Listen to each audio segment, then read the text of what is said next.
everybody. It's Michelle Lavore and Devin Lavore coming at you. And a huge welcome to everyone. We're so glad that you're here, and we just pray that you guys are greatly encouraged by the word that the Lord has to speak to you today. And also a huge thank you to everyone who's given to us.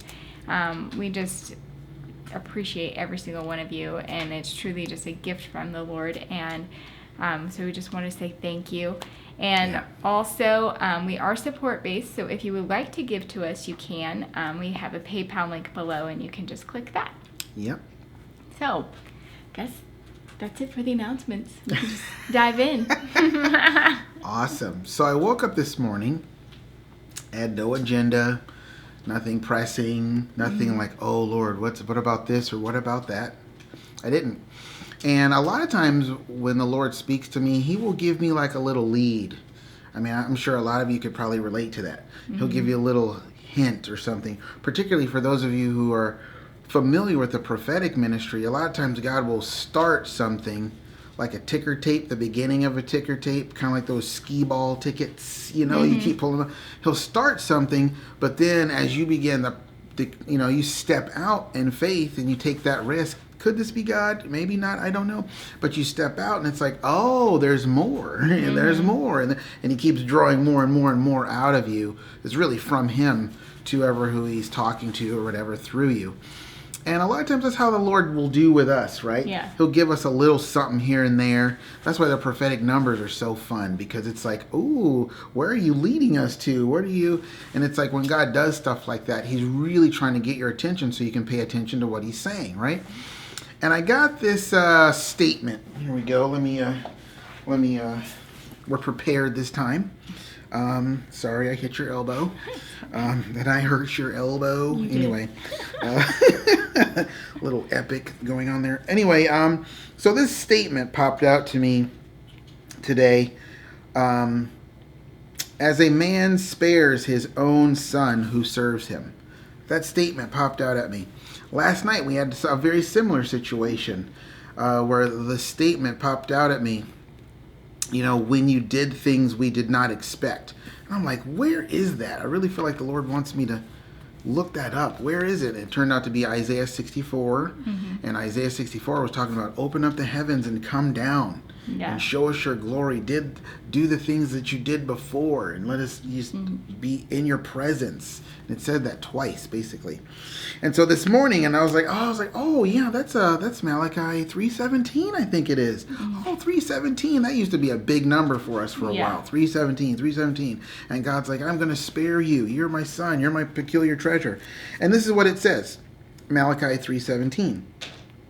And they shall be mine, says the Lord of hosts, in that day when I publicly recognize and openly declare them to be my jewels, my special possession, my peculiar treasure, and I will spare them as a man spares his own son who serves him. Kind of like Jesus. Jesus is the Son of God who serves the Father, and it's cool because he came to spare, not to be spared. And that's a whole nother video. We say that all the time now in our household. But then as I was sharing this with Michelle, but then I went on to I was like, oh, okay, cool, that's awesome, Lord. God's like, I'm going to spare you. You're with me. You are already safe. You are already taken care of. Don't look around at your earthly circumstances. I have already got you. You're with me.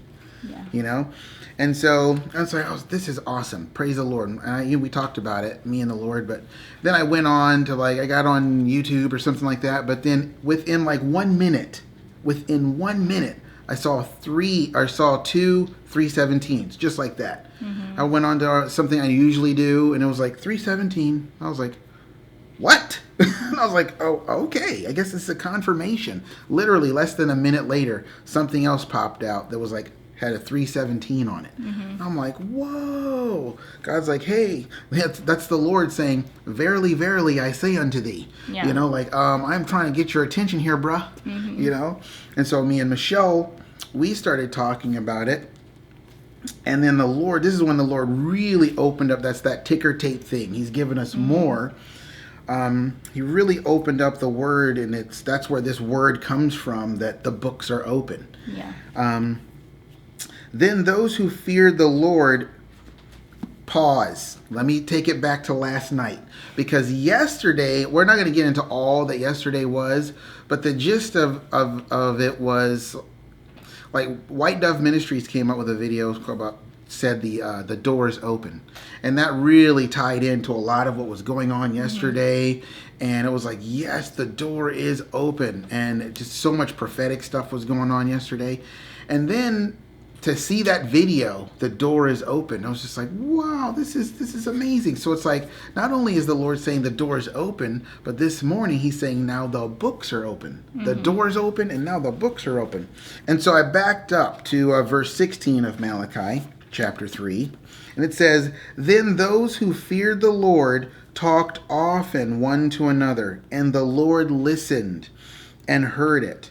And a book of remembrance was written before him of those who reverenced and worshipfully feared the Lord, and who thought on his name. And then it goes into, and they shall be mine. Who? Those who reverence and worshipfully fear the Lord. And in that day, they'll be publicly recognized. So it's like when the books are open, there's a public recognition of those. There's literal heavenly. There's evidence literally written on pages in heaven. This is not a metaphor. Yeah. This is like actual factual stuff that happens in heaven. It's written. It's like, Devin and Michelle Lavore, and insert your name. They did this, and they're just, oh, wow. It's not like God doesn't know these things. He doesn't need to look at the book. But it's like the book testifies of what's real, you know? And so it's like, hey, let's publicly recognize them. Let's do this. Let's honor them for their sacrifice and everything, you know, a la Psalm 20, you know.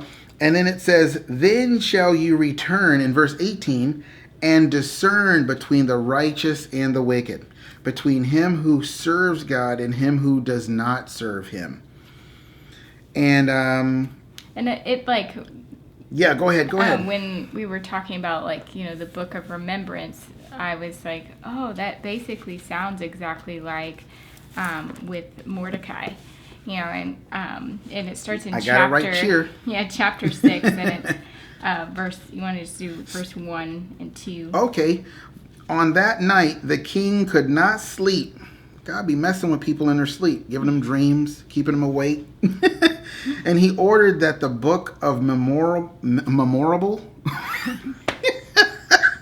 the book of memorable deeds, the chronicles, be brought, and they were read before the king. See, he trying to get something boring. Here, bring me something boring. Bring me like the facts and the figures and the numbers and stuff, because I'm super tired. That'll bore me right to sleep, you know. And it was found written there how Mordecai had told of these two dudes, two of the king's attendants who guarded the door. Wow, two of his own attendants who had sought to lay hands on King Ahasuerus. Oh, go ahead and do the 3. Oh, and the king said, what honor or distinction has been given Mordecai for this? Then the king's servants who ministered to him said, nothing has been done for him. And so again, it's like, here's this, Hallelujah. It's basically a book of remembrance that is laid open, you know, and it's saying like, hey, this is a deed that Mordecai did for you, king, but there's nothing recorded about him ever receiving anything from it. And so he's like, I'm going to do something about that. Yeah. And so it just kind of really ties into what you the Malachi 3:16 and 17, where the Lord's like, hey, this book of remembrance, the book of saying the righteous deeds, the things that you have done, is coming before the king. Yeah.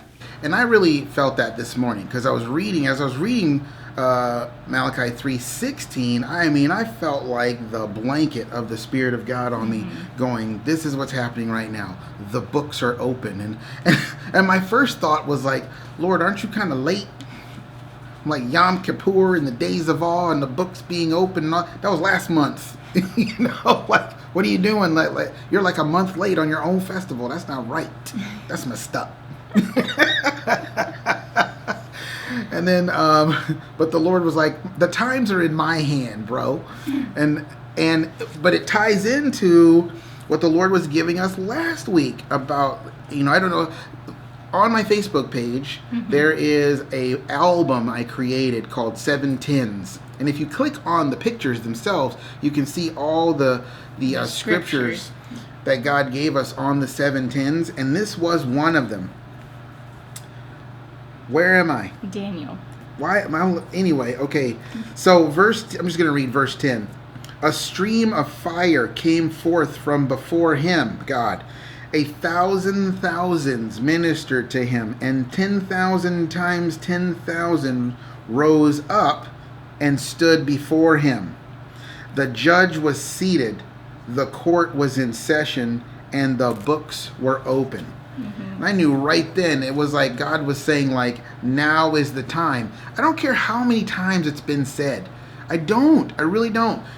The Lord was just saying, now is the time. Now is that time. The books are open, and I am sending out, I am making decrees. Because, if any of you, I used to be a caseworker, so I had to go to court a couple times. But if any of you have been in court and you're waiting for your case to come up, oh my gosh, you could take 2 naps during the day and wake up and be like, oh no, yours is still 4 hours away. But you know that yours is on the docket. You know your turn is coming up soon. And it's like, it's your turn to be in the courtroom. It's like, all right, here we go. This is my day. In that day, when it's time for your case to be opened up and declared, that's what's going to happen. I felt like the Lord's like, that is what is happening right now. He's got the books open. The judge is on the seat. And he's about to render some verdicts. Now, listen. If you've ever been in a courtroom, you know that not everybody gets the wonderful, merciful treatment. The Lord rewards everyone according to their deeds, And we don't want to get lost in the theological soup of salvation and working for salvation and not working for salvation, all that, because no one works for salvation. But when you're in the Lord and he's giving you tasks and things to do, let me tell you what a work of the Lord is. Devin, I want you to just sit down today and chill out. That's the work of the Lord for me that day.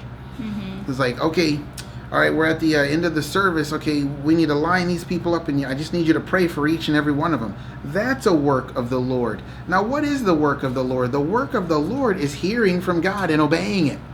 That's really the work. It has nothing to do with this specific job description. The job description of the work of the Lord is to believe. That's what we just read. That was it, John 6:29. To believe in the Lord. What does that mean, to believe? You can't believe unless you've heard, and you can't hear unless God speaks. So really, the work of the Lord is to hear him and then believe it, and then if you believe it, you're going to obey it. Which is exactly how Jesus lived his life. He says he only does what he sees his Father doing or hears his Father doing. And so it's like Jesus didn't come here on earth with this whole ministry plan that he spent all this time figuring out, like, okay, now this is what I'm going to do on this day or that day, and all right, then I'm going to come over here. No, he just simply walked by the Spirit, which is exactly how the Lord wants us to live our lives. He's like, I want you to walk by my Spirit, to go forward in my Spirit. And it's like, and of course the Spirit, he does, Jesus at one point, he said he set his heart to go to Jerusalem. So he knew in advance, like, hey, I'm going towards Jerusalem. But even in that, he was still just led by the Spirit. He knew, okay, my heart is set. I know that I'm going, because he knew he was going to the cross at that time. Well, and it was just like, so his heart was set to go there. But in between actually going, it's like he was still led by the Spirit everywhere, and it was like, and so he just followed wherever the Spirit went, and he did whatever he saw his Father doing. And it's like, that's the how the Lord wants us to live our life. And even then he was saying, I'm about to be delivered. I'm about to.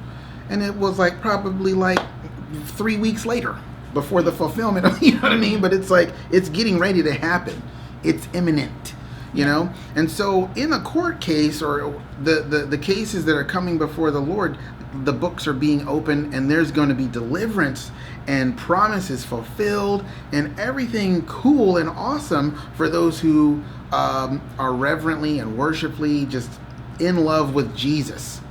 But for those who are wicked and defiling, he's going to be rendering verdicts for them as well. This has been on me for like a couple weeks. Yeah. And it's like the Lord's just saying this. And which took me to Psalm 75, verse 7. But God is the judge. He puts down one and lifts up another. So, and then that reminds me also of Isaiah 40, verse 4, where it's like he brings the mountains low and raises up the valleys. And it's like he brings down the pride, he lifts up the humble. And Mordecai, he wasn't even expecting anything. He wasn't looking for anything. He's like, ooh, let me save the king's life so he'll reward me. No, that's Haman. Yeah. Haman does that kind of stuff.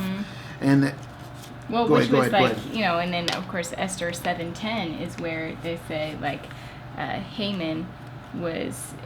It was the exchange. It was like, so just like in Esther 7:10 it says, so they hanged Haman. Is that a 7:10? Yeah, on the gallows that he had prepared for Mordecai. Then the king's wrath was pacified. And so there's definitely been for us, I mean, we've just been getting so much lately about just like the Lord being judge, being in that place where he's like, okay, I'm going to lift up my people and I'm going to bring down those that are against me, including the systems. I really think it's like the religious church system, some of the systems of the world that are business, and they're like dams that are holding back the prosperity of the nation. You know, God's just gonna deal. I think he's currently in the process of dealing with it in ways that he's like, it's not even worth telling you about how I'm dealing with it. You just need to hear my word and know that this is what I'm doing. And this is what I'm saying, and to be expectant, to be like excited about what God's doing, because that's what he's what he told us. The books are opened, and I want to insert a little clip right here of my son and the prophetic word that God gave to him just recently. Wait. That's definitely a lot of light. I feel like this is what the Lord is saying. Okay. Sorry about the flashlight, buddy. Yeah, that's fine. I feel like the Lord is saying, your prayers fulfilled are imminent. Your promises are imminent. Heaven is imminent. Imminent. Encounters with me and you are imminent. Yeah. I feel like the Lord is saying, my glory upon you is imminent. What your harvest is imminent. Yes. Right. Your light shining brighter than ever is imminent. Your victory is imminent. Wow. That's about all I have. Please turn off the flashlight right now. So, how awesome was that? Okay? That's a 9-year-old. And you could tell we were in worship, and just all of a sudden he just gets hit, and I just want to worship the Lord. I think we were talking. I forget what we were doing, but he was like, I just want to worship the Lord for a minute, because he knew he's very sensitive to God, and he just drew into the Lord, and was just like, God's definitely doing something here. So he just yielded himself to it, like a veteran. And then he just comes out with that prophetic word. And it's just like, wow. And then in the midst of that, I was like, I feel like I've seen that before. And I feel like the Lord said that to us before. I think we even made a video on it or something. I'm not sure. But then I let it go, right? But then the very next day, I saw a video that we made called Elevation is Imminent. I was like, what?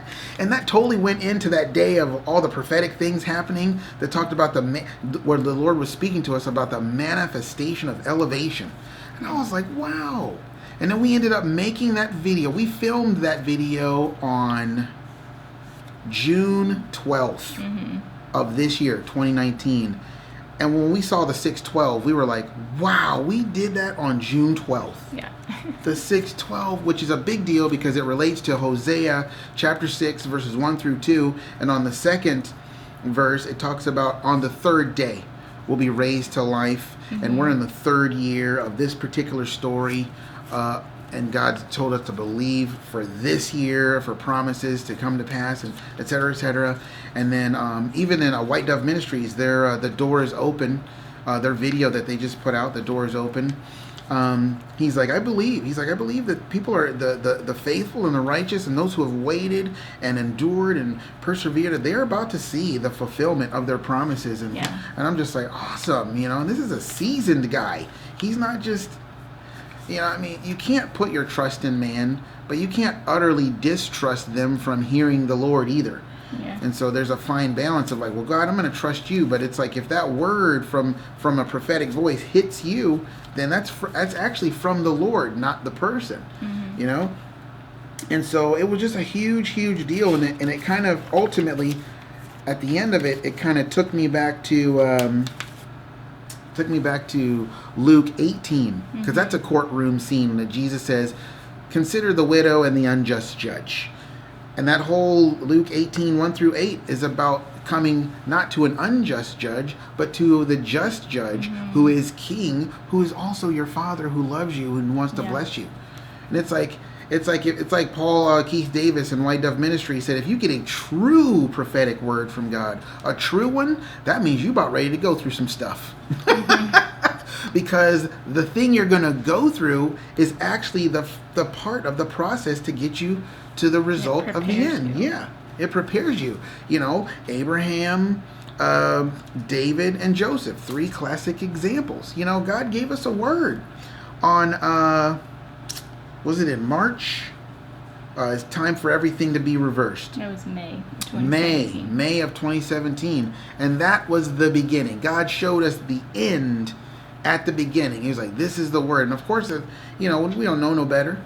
And we're just like, ooh, yeah, this is getting ready to happen, like right now in a week. God's getting ready to do this. When is it going to happen? No, that was the beginning of a process. And he kept that information apart from us because keeping the information away from us was also part of the process. I need you to just go and walk by faith. Just trust me. Yeah. That's step 1. 101. Faith 101. Hear and obey. You know what I mean?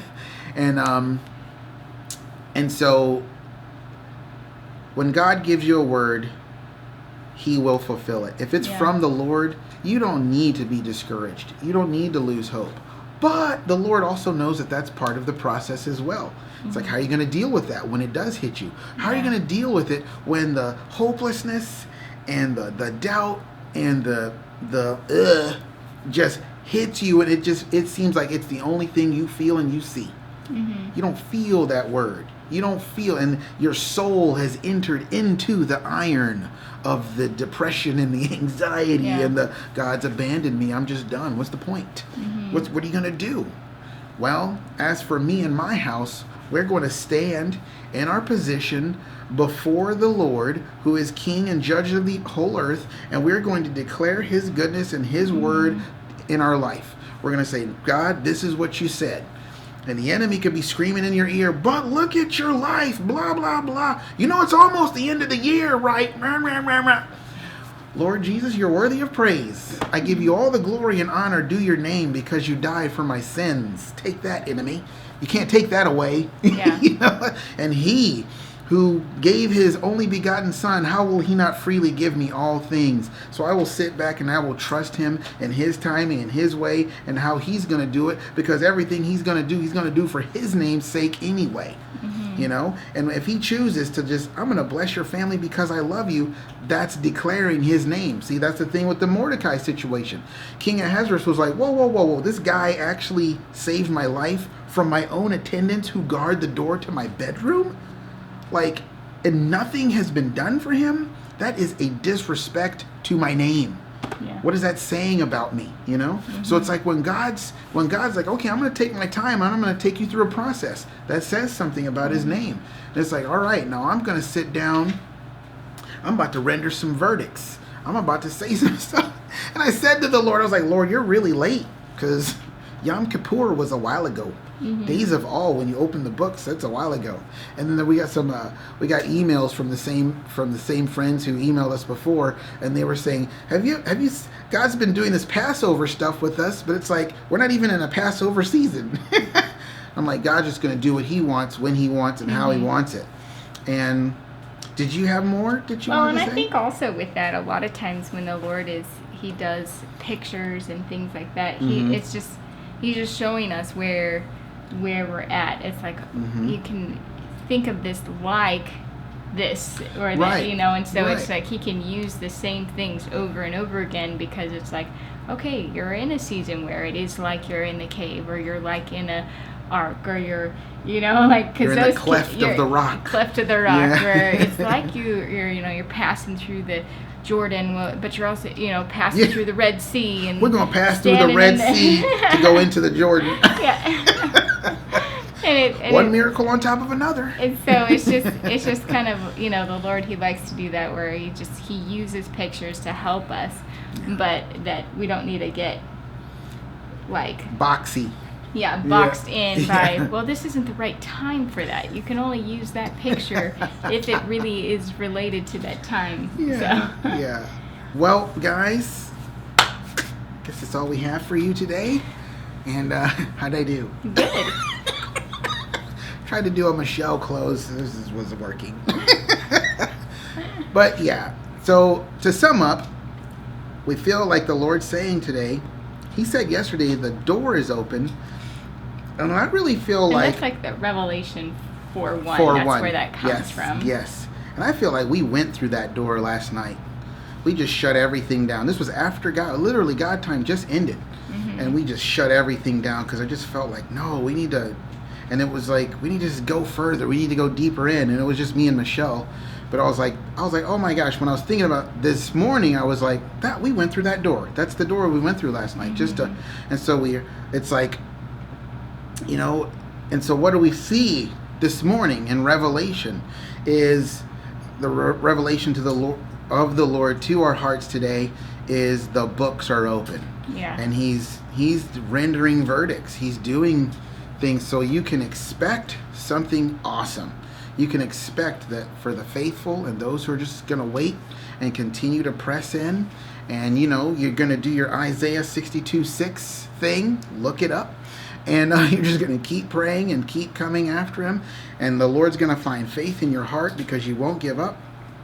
It's like you're getting ready to see the salvation of the Lord. It's getting ready to be delivered into your hand. You're getting ready to see the promise come to pass. Well, Devin, you've been saying that for the last 3 years. I know, it's just because of what I've been hearing from the Lord. But He said this time, go on up one more time. One more time, and I'm going to give it into your hand. And so, what else we're going to do? We're going to live and die by being led by the Spirit. That's just the bottom line. And so we want to encourage you guys with that continue to believe, continue to have hope. The books are opened, and you are about to be blessed. Amen. Or you're about to be demoted. I hope that's not the case. Yes, because there are going to be some people that get demoted, unfortunately. But that's actually in and of itself can be a mercy, but that's a whole nother video. But so anyway, guys, for those who are faithful and love the Lord, the books are open. Prepare to be blessed. Yeah. I told you didn't want me doing closings. This is what happens. It turns into another little micro video. It does. It's like a little addendum. I love that word, addendum. It just rolls off the tongue. Addendum. And on that note, we will see you guys later. Yeah. All right. That's weird. That was almost a blooper. It was. Bye, guys. See ya. All right. See ya. Bye.